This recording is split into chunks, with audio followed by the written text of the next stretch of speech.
এবছর শীতে না একদিনও মটর পোলাও বানানো হয়নি। তো ভাবলাম শীত তো শেষই হয়ে যাচ্ছে, একদিন বানানোই যাক। তো আজকে ফাইনালি বানিয়ে ফেললাম মটর পোলাও।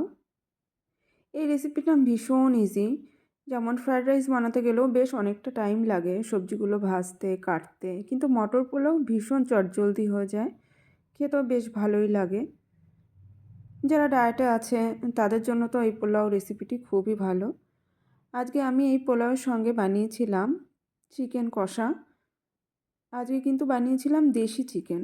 অনেক দিন বাদে আজকে দেশি চিকেন করেছিলাম। ওটাকেই একটুখানি আলু দিয়ে শুকনো শুকনো করে বানিয়েছিলাম। আলু তো আমার লাগবেই, আলু ছাড়া আমার মাংস বা কোনো কিছুই আলু ছাড়া আমি ভাবতেই পারি না। তো ভীষণই শুকনো করে বানিয়েছিলাম। আর দেশি চিকেন তো এমনিতেই ভীষণ টেস্টি হয়। প্লেন ভাত যে কোনো কিছু দিয়েই বেশ ভালোই লাগে। সঙ্গে ছিল একটু স্যালাড, একটু পেঁয়াজ, টমেটো, শসা, ওগুলোকে একটু সাজিয়ে নিচ্ছি।